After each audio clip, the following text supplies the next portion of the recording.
Shalom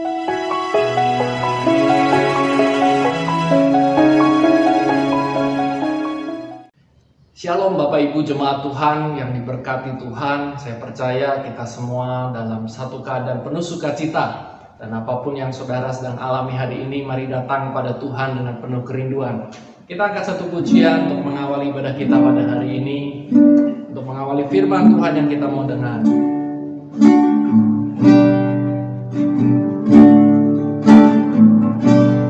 Bila ku berjalan dalam beban, ku rasa ku tak berdaya, dan aku tahu ku perlu Kau Tuhan. Satu hal ku yakin dalam hatiku, Kau selalu punya rencana yang terbaik untuk kehidupanku. Kau membawaku untuk terbang tinggi, melintasi badai kehidupanku, dan aku tahu Kau selalu sertaku. Jadikanlah aku penyembah-Mu dalam roh dan kebenaran, mengikuti kehendak-Mu seumur hidupku. Sekali lagi nyanyikan lagu ini dari awal. Katakan bila ku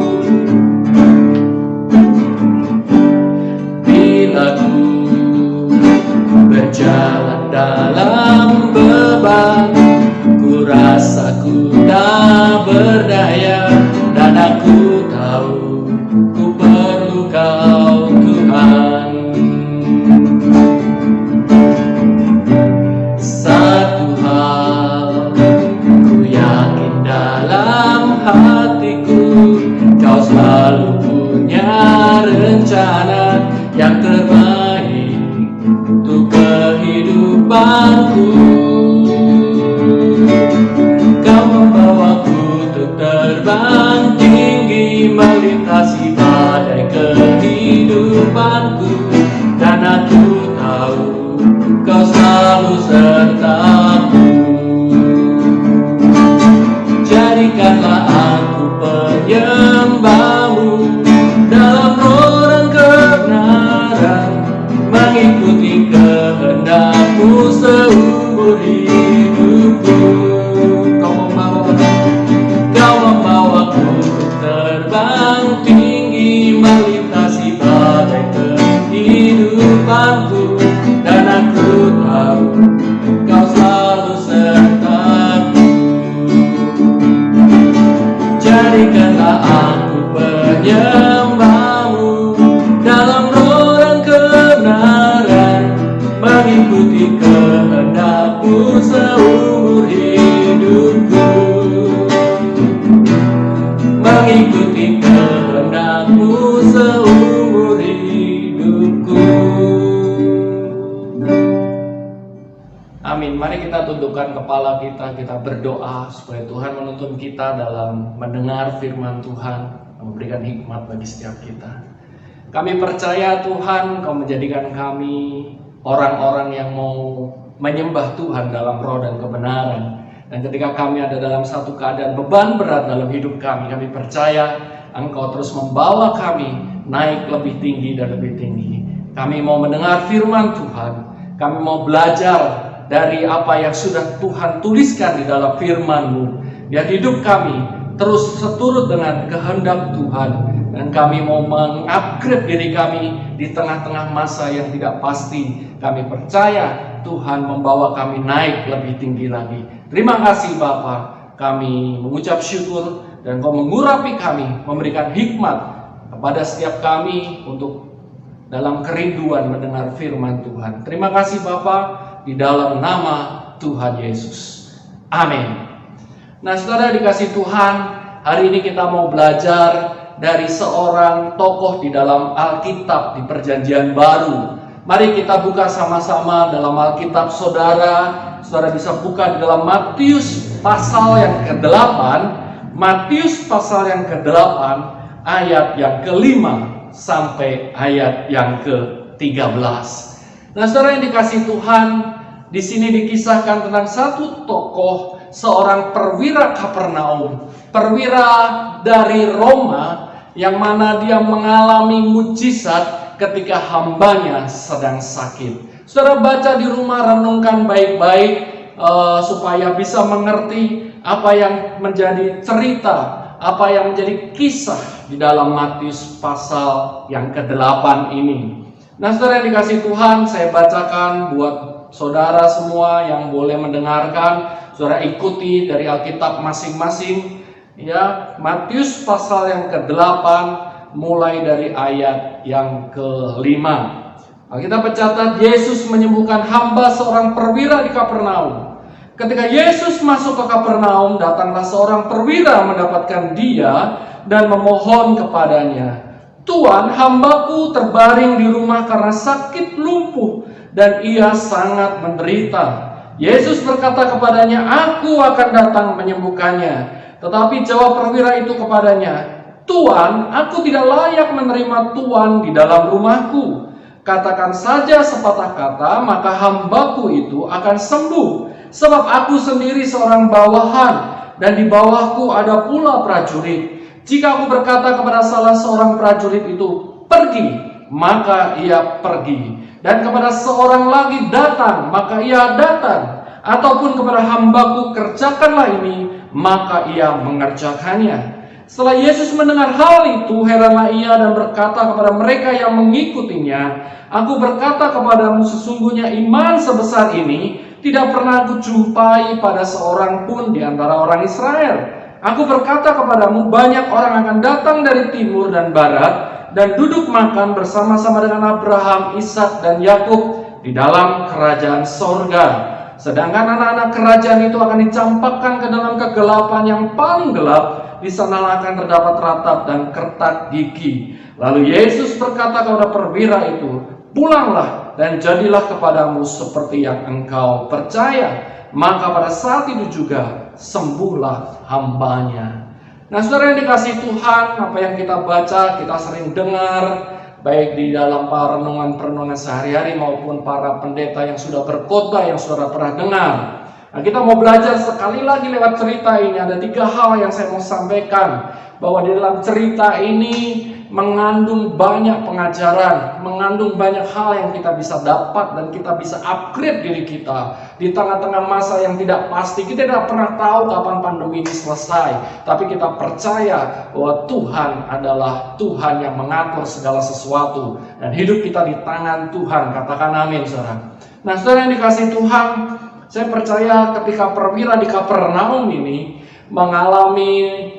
menghadapi satu keadaan di mana hamba yang dihargainya, hamba yang dikasihinya sedang sakit, sedang mengalami sakit keras, bahkan dikatakan hampir mati.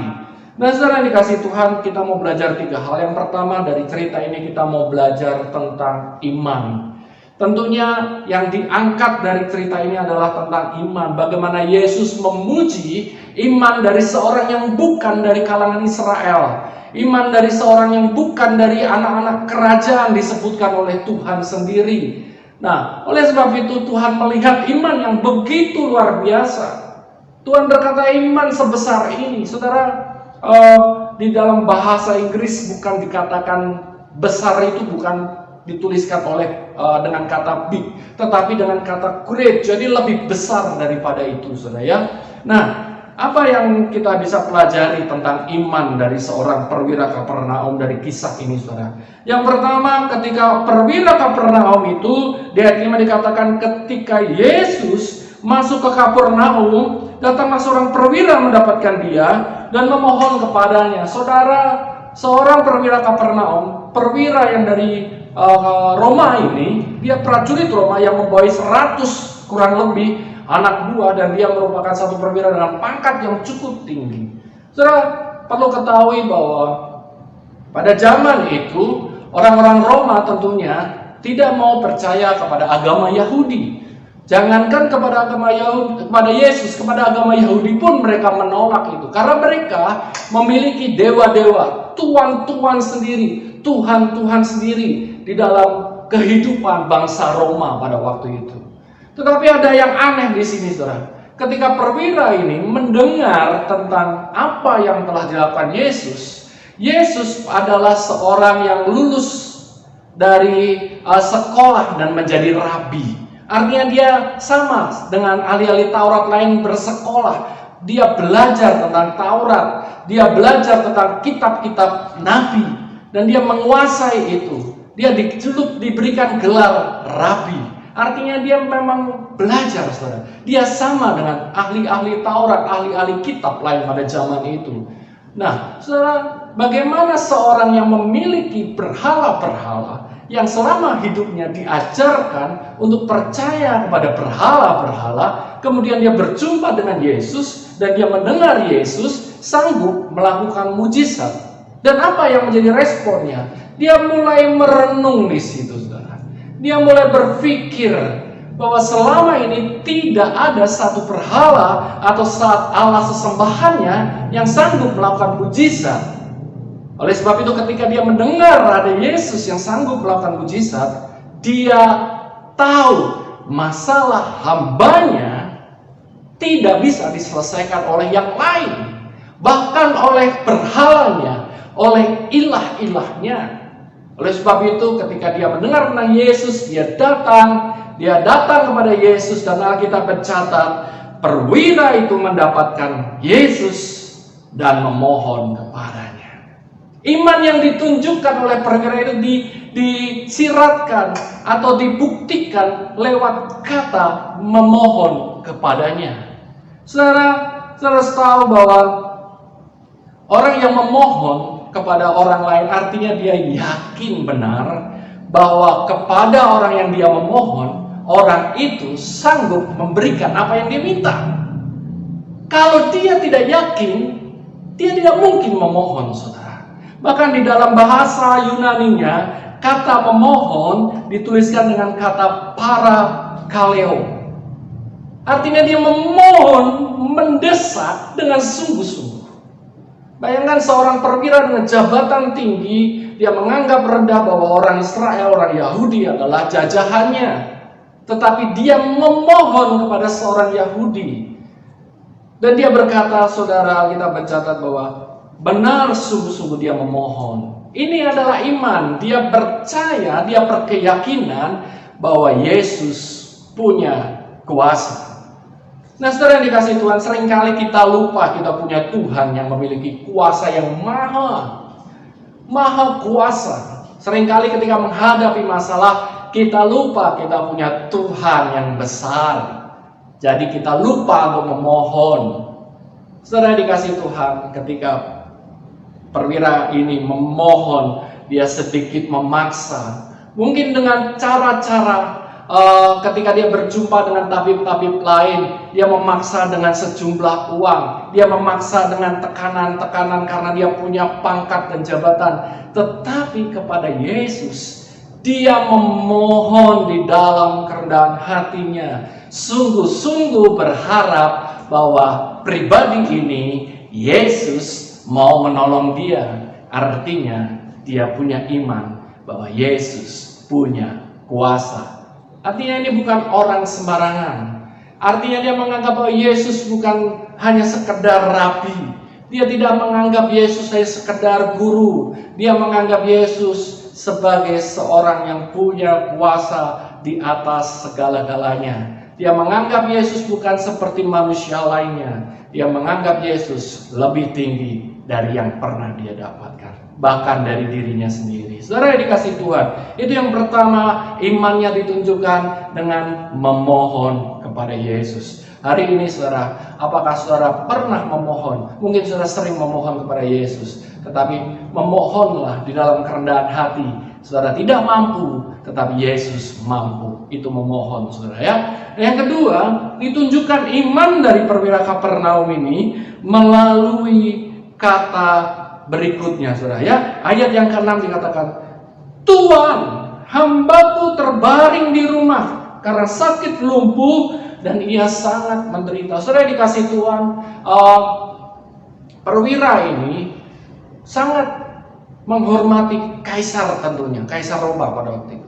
Dia memanggil kaisar itu dengan sebutan Tuan karena penghormatannya. Tetapi kepada seorang Yahudi yang bernama Yesus ini, dia juga menyebut dengan kata Tuan, Kurios.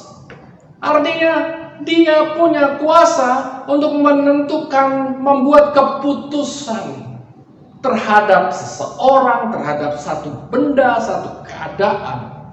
Artinya dia punya iman bahwa Yesus ini Kurios, Tuhan, yang dia panggil Tuhan, yang disebut Tuhan, sebagai pribadi yang sanggup mengambil keputusan dan pasti terlaksana. Bukankah kita juga harus memiliki iman yang sama? Ketika kita memohon kepada Tuhan, mari dengan satu landasan bahwa Tuhan tempat kita memohon adalah Tuhan di mana Dia membuat keputusan. Nah, oleh sebab itu saudara, apapun yang Tuhan putuskan pasti baik bagi kita semua. Amin saudara. Meskipun mungkin keputusan Tuhan berlawanan dengan apa yang kita minta atau kita inginkan. Tapi percayalah bahwa semuanya itu baik. Jadi iman yang ditunjukkan dengan cara dia memanggil. Yang ketiga, iman perwira Kapernaum ini ditunjukkan dengan cara dia mengenal Tuhan. Saudara, dikatakan seperti ini saudara, ayat yang ke-8. Tetapi jawab perwira itu kepada Yesus, Tuhan, aku tidak layak menerima Tuhan dalam rumahku. Katakan saja sepatah kata, maka hambaku itu akan sembuh. Di dalam kehidupan seorang perwira ini, dia berkata bahwa kalau aku bicara kepada bawahanku dengan kata-kata, pasti terjadi, pasti dilakukan. Demikian juga Tuhan, karena Engkau ini lebih tinggi daripada aku, daripada hambaku yang sakit, daripada segala macam penyakit. Dia punya otoritas itu, maka perwira ini berkata, bicara saja, maka segalanya tunduk kepada perkataan Yesus. Wow, iman yang dahsyat saudara.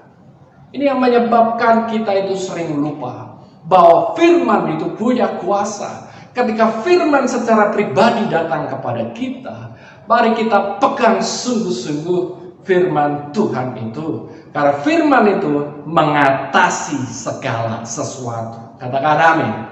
Saudara yang dikasihi Tuhan, kita percaya bahwa imannya luar biasa. Dia berkata bahwa dengan perkataanmu segalanya tunduk dan pasti terjadi. Mari miliki iman yang seperti ini saudara.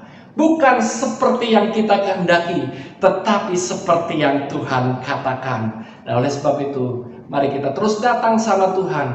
Tanya setiap hari, minta tuntunan Tuhan. Mari katakan sesuatu Tuhan. Katakan sepatah kata saja buat aku. Dan aku jalani hidup ini dengan penuh kemenangan bersama Engkau. Sepatah kata dari Tuhan, makna yang besar bagi setiap kita. Mari miliki iman seperti ini. Iman yang mau memohon dalam kerendahan hati dan kita percaya bahwa Dia punya kuasa. Iman yang merendahkan diri dan berkata bahwa Yesus, Engkau yang menentukan segala sesuatu. Dan iman yang percaya bahwa perkataannya Tuhan memiliki otoritas jauh lebih tinggi daripada segalanya. Kita belajar tentang iman hari ini. Mari upgrade diri kita, terus belajar. Sebagai orang Kristen, orang percaya pada Yesus, jangan pernah berhenti belajar. Terus belajar, terus belajar. Karena Yesus berkata, marilah kepadaku yang letih lesu dan berbeban berat. Aku akan memberikan kelegaan kepadamu. Pikulah kuk yang kupasang dan bebanku pun ringan. Belajarlah kepadaku. Mari belajar. Kita mau terus belajar, mengupgrade iman. Sekali lagi, iman yang kita pelajari, yang pertama adalah iman yang mohon. Artinya kita tahu Yesus punya kuasa. Yang kedua, iman yang berkata Tuhan menghargai, menunjukkan bahwa Tuhan punya otoritas lebih tinggi daripada kita, dan dia punya kuasa memutuskan. Yang ketiga, kita percaya bahwa sepatah kata dari Yesus akan mengubahkan banyak hal, mengatasi segala sesuatu, otoritas dan segala sesuatu yang melalui perkataan Yesus, segala sesuatu tunduk di dalam perkataannya. Amin, saudara. Yang kedua, kita mau belajar juga tentang hal kedua. Tadi kita belajar iman, yang kedua kita sekarang belajar tentang pengharapan. Nah, dari sini kita juga bisa tentang pengharapan, saudara. Kita belajar soal pengharapan. Ada 3 hal, iman, pengharapan, dan kasih. Kita belajar pengharapan. Ayat yang ke-6 dikatakan, Tuhan, hambaku terbaring di rumah karena sakit lumpuh dan ia sangat menderita. Kalau saudara baca di dalam Lukas pasal yang ke-7, ada satu bacaan yang sama yang dituliskan oleh Lukas, dan di sini dikatakan bahwa orang ini bukan hanya sakit, bukan hanya menderita, tetapi hampir mati. Di dalam bahasa Inggris lebih lucu buat saya. Dia dikatakan, dituliskan, he ready to die, siap untuk mati. Ya, aduh, ini sudah gawat sekali kalau sudah siap untuk mati, berarti sebentar lagi mati, saudara. Nah, apa yang dilakukan oleh seorang yang lumpuh, yang sakit ini? Dia tidak lagi memiliki pengharapan. Tetapi ketika ada seorang tuannya, perwira ini adalah atasannya, memperjuangkan kesembuhannya, muncullah pengharapan. Saudara, di dalam pengharapan mungkin kita tidak punya sesuatu kekuatan, tapi disitulah muncul pengharapan kepada pertolongan Yesus. Ketika kita tidak berdaya, kita harus munculkan pengharapan meskipun itu sangat kecil. Tetapi ketika pengharapan kecil itu ada di dalam Tuhan Yesus, pengharapan kecil itu akan menjadi besar, melampaui akal pikiran kita. Saudara yang dikasih Tuhan, dia tidak mampu berbuat apa-apa, tetapi orang lain memperjuangkan dia menghadap Tuhan Yesus, dan akhir cerita ini perwira itu sembuh. Ini adalah satu pengharapan di mana seseorang sudah tidak berdaya, tetapi di dalam ketidakberdayaan itu teruslah berpengharapan. Mungkin hari-hari ini doa saudara belum, sudah lama tidak dijawab, terus berpengharapan. Di tengah kecil kekuatanmu, terus berpengharapan. Jangan berhenti berharap kepada Tuhan, sebab pengharapannya tidak pernah mengecewakan, saudara. Saudara, saya teringat bulan Agustus ini kita memperingati kemerdekaan Republik Indonesia, negara kita tercinta yang dikasihi Tuhan. Nah, saudara, di tanggal 17 Agustus 1945 bagaimana kita merdeka. Proses kemerdekaan ini sangat unik, saudara. Bagaimana Perang Dunia Kedua, Jepang menguasai pada waktu itu, menjadi penguasa pemerintah di Indonesia, tiba-tiba mengaku kalah, menyerah, bukan kepada Indonesia, kepada Amerika, karena ada peristiwa bom atom Hiroshima dan Nagasaki.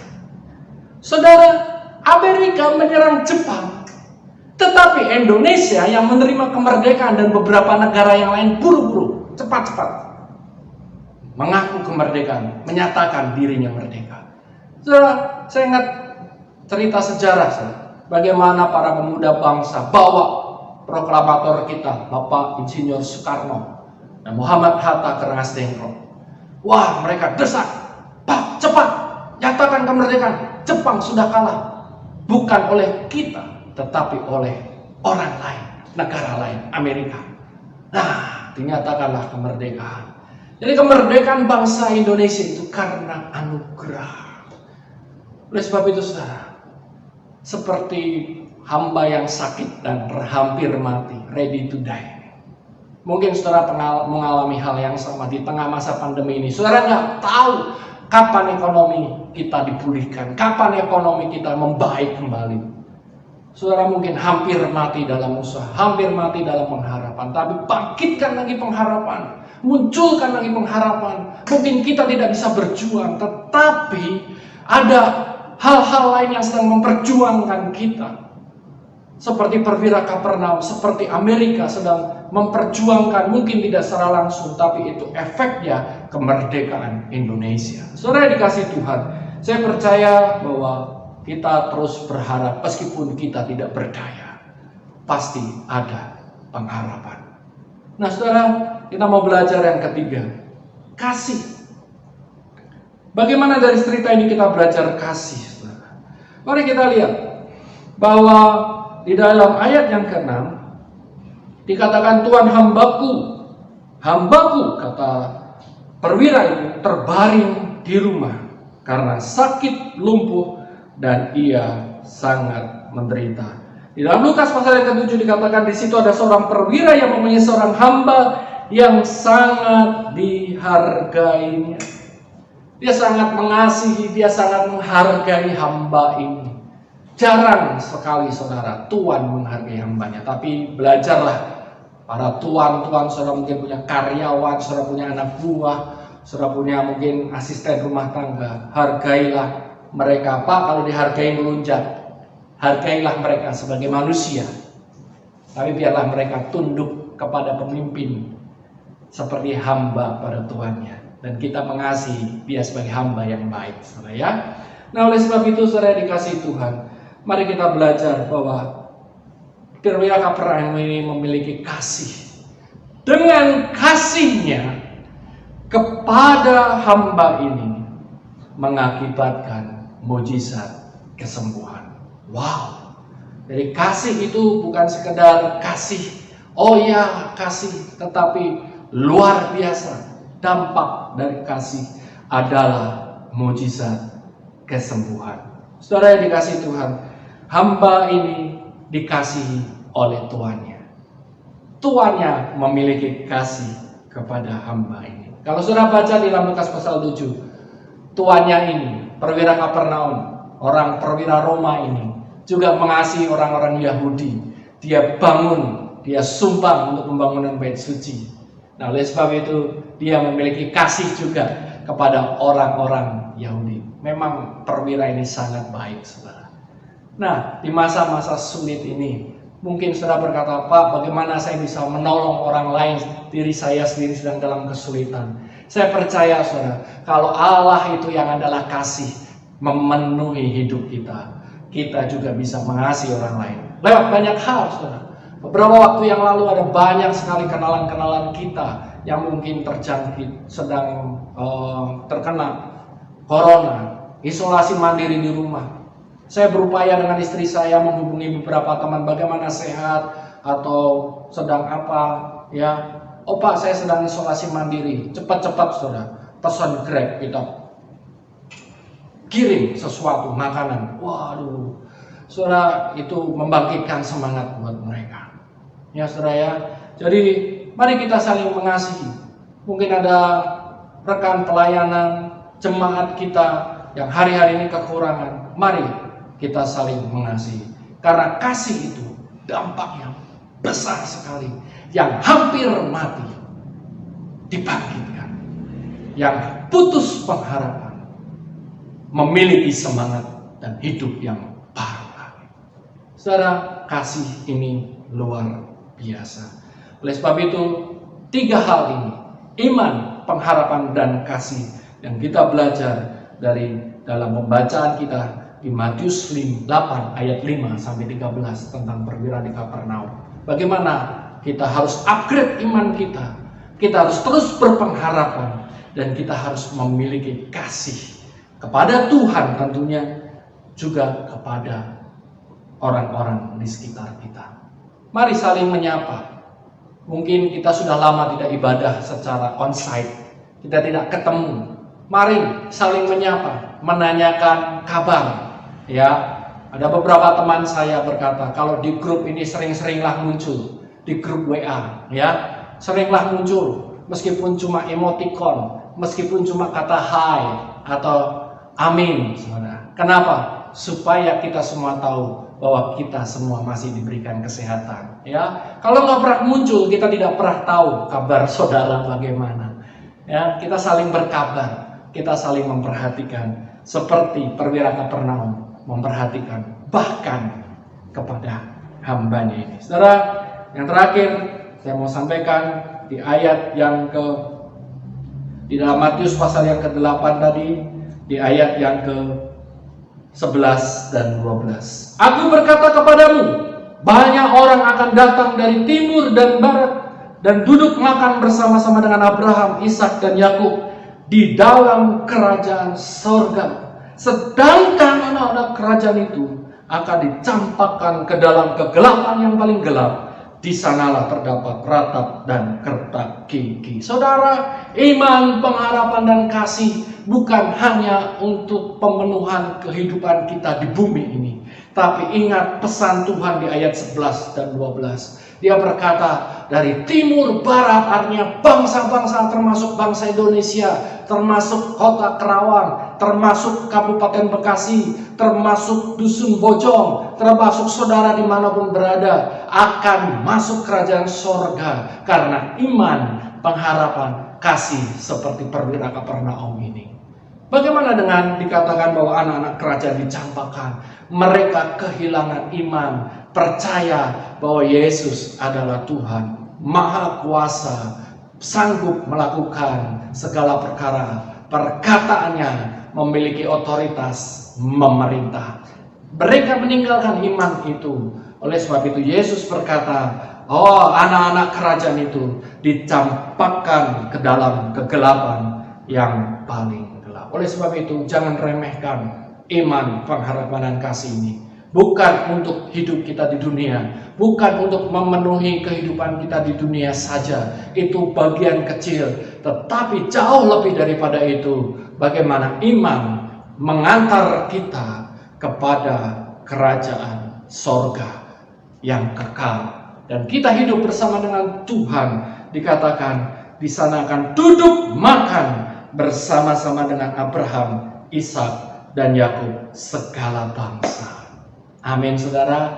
Kita percaya hari ini upgrade iman kita, pengharapan kita, kasih kita, bukan untuk kepentingan di bumi, tetapi kehidupan kekal bersama Yesus. Sekali lagi, hidup kita tidak hanya di bumi. Mari arahkan pandangan kita jauh, bukan hanya setelah hidup mati selesai. Tidak, jauh daripada itu.